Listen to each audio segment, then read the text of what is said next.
नमस्कार दोस्तों, आइए जानते हैं बिहार की 100% सही 25 बड़ी खबरों को फटाफट अंदाज में। लेकिन उससे पहले वीडियो को एक छोटा सा लाइक जरूर करें।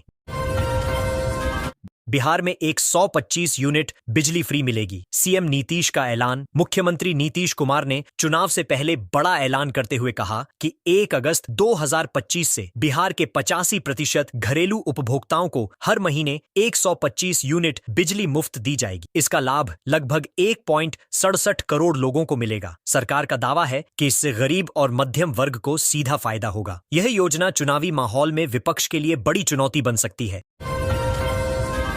नालंदा में सड़क टूटी, स्कूल परिसर में घुसा पानी। लगातार बारिश से नालंदा की लोकाइन नदी फिर उफान पर आ गई है। महज 27 दिन में दूसरी बार आई बाढ़ से कई गांवों के खेत डूब गए हैं और स्कूल परिसरों तक पानी पहुंच गया है। टूटी सड़कें ग्रामीणों की मुश्किलें बढ़ा रही हैं। प्रशासन राहत कार्य शुरू कर चुका है, लेकिन लोगों में नाराजगी है। गयाजी में 73 साल पुरानी पुलिया बही, 15,000 लोग प्रभावित। गयाजी के शेर घाटी अनुमंडल में सोमवार की बारिश से 73 साल पुरानी पुलिया टूट गई। इससे 7 गांवों का संपर्क पूरी तरह कट गया है और 15,000 से ज्यादा लोग प्रभावित हुए हैं। ग्रामीणों ने बताया कि पुलिया पहले से जर्जर थी, लेकिन मरम्मत नहीं हुई। अब उन्हें आने जाने के लिए कोई वैकल्पिक रास्ता नहीं बचा है। 71.38 लाख वोटर्स के नाम कट सकते हैं। चुनाव आयोग की वोटर लिस्ट जांच में खुलासा हुआ है कि 71.38 लाख वोटरों के नाम हट सकते हैं। इनमें 35.69 लाख मतदाता पते पर नहीं मिले, जबकि 12.55 लाख की मौत हो चुकी है। इसके अलावा 17 लाख वोटर अपना पता बदल चुके हैं। आयोग अब नामों की अंतिम सूची तैयार कर रहा है। संजय सरावगी बोले, मुख्यमंत्री नीतीश जो बोलते हैं वो करते हैं। ऊर्जा मंत्री संजय सरावगी ने 125 यूनिट मुफ्त बिजली योजना का समर्थन करते हुए कहा कि मुख्यमंत्री नीतीश जो कहते हैं वो करते हैं। उन्होंने विपक्ष पर हमला बोलते हुए कहा कि आरजेडी सिर्फ वादे करता है, काम नहीं करता। इस योजना से करोड़ों उपभोक्ताओं को राहत मिलेगी और यह सरकार की नीयत को दर्शाता है। स्वच्छता सर्वेक्षण में पटना को मिली 3 स्टार रेटिंग। स्वच्छता सर्वेक्षण 2025 में पटना को 3 स्टार रेटिंग मिली है। 44 शहरों की रैंकिंग में पटना को 21वां स्थान हासिल हुआ। दिल्ली में आयोजित कार्यक्रम में मेयर सीता साहू को यह अवार्ड सौंपा गया। उन्होंने इसे नगर निगम कर्मचारियों और पटना के नागरिकों की संयुक्त मेहनत का परिणाम बताया।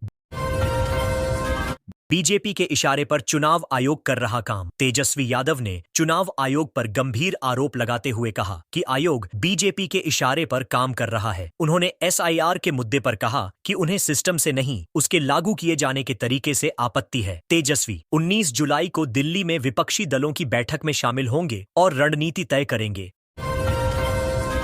सुपौल में 38 किलो गांजा के साथ कारोबारी गिरफ्तार। सुपौल जिले के वीरपुर थाना क्षेत्र में पुलिस ने गांजा तस्कर को गिरफ्तार किया है। कारोबारी के पास से 38 किलो गांजा बरामद किया गया, जिसे 2 बोरियों में छिपाकर रखा गया था। इसकी कीमत करीब 15.20 लाख रुपए बताई जा रही है। कार्रवाई गुप्त सूचना पर की गई। आरोपी से पूछताछ जारी है। नालंदा में ज्वेलरी दुकान से 5.30 लाख रुपए के जेवर चोरी। नालंदा में देर रात एक ज्वेलरी दुकान में चोरों ने धावा बोलकर 5.30 लाख रुपए के गहने और 50,000 रुपए नगद चोरी कर ली। चोरों ने शटर काटकर दुकान में प्रवेश किया। घटना सीसीटीवी में कैद हुई है। पुलिस ने जांच शुरू कर दी है, लेकिन अभी तक किसी की गिरफ्तारी नहीं हुई है।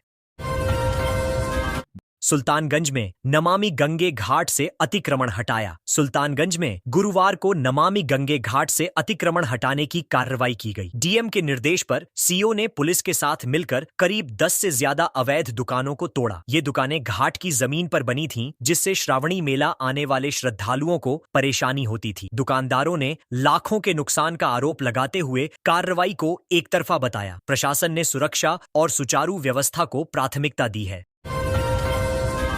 सड़क हादसे में मौत के बाद एनएच जाम। बेगूसराय के नोनपुर गांव में सड़क हादसे में युवक की मौत के बाद गुस्साए लोगों ने एनएच को जाम कर दिया। मृतक अनिल रजक तेघड़ा थाने के अंतर्गत आता था और लंच के लिए घर जा रहा था। घायल अवस्था में पटना ले जाया गया, लेकिन इलाज के दौरान मौत हो गई। परिजनों ने मुआवजे की मांग की है। पुलिस मौके पर पहुंचकर लोगों को समझाने में जुटी रही।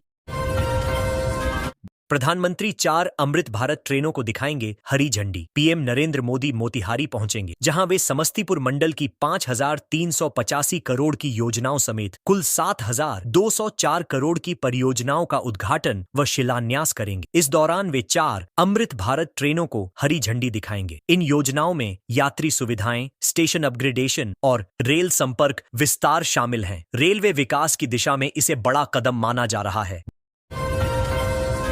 भाजपा और एनडीए सरकार 5 साल काम करती है। शिवराज सिंह चौहान ने बिहार दौरे के दौरान कहा कि भाजपा और एनडीए सरकार केवल चुनाव के समय नहीं, पूरे 5 साल काम करती है। पूसा कृषि विश्वविद्यालय के दीक्षांत समारोह में शामिल होने पहुंचे शिवराज ने विपक्ष पर तंज कसते हुए कहा कि हमारी योजनाएं जन कल्याण के लिए होती हैं, न कि चुनावी दिखावा। उन्होंने बिहार की भूमि को पवित्र बताते हुए इसे बार बार आने योग्य बताया।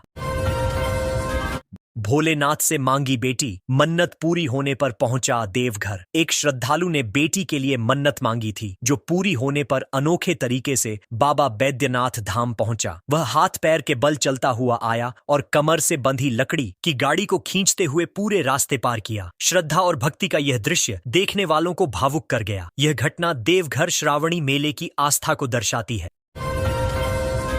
केंद्रीय मंत्री लल्लन सिंह की मटन पार्टी पर सियासत तेज। लल्लन सिंह की मटन पार्टी को लेकर बिहार की राजनीति गर्मा गई है। लालू यादव की बेटी रोहिणी आचार्य ने लल्लन पर हमला बोलते हुए कहा कि उनकी कथनी और करनी में फर्क है। वहीं अशोक चौधरी ने बचाव में कहा कि कार्यकर्ताओं को खाने पर बुलाया गया, ऐसे में किसे मना कर सकते हैं। यह मुद्दा अब सियासी बहस का रूप ले चुका है।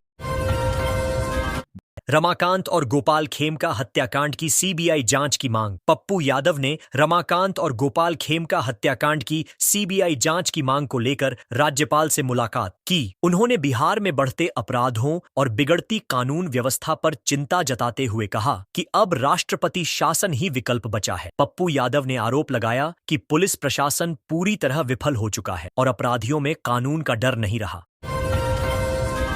एक हफ्ते में सरकार की दूसरी कैबिनेट बैठक। बिहार सरकार की दूसरी कैबिनेट बैठक 18 जुलाई को शाम 5 बजे मुख्यमंत्री नीतीश कुमार की अध्यक्षता में होगी। एक हफ्ते में यह दूसरी बैठक है, जिससे कयास लगाए जा रहे हैं कि कई बड़े फैसलों को मंजूरी दी जा सकती है। बैठक के बाद शाम 6 बजे प्रेस ब्रीफिंग होगी, जिसमें लिए गए निर्णयों की जानकारी दी जाएगी।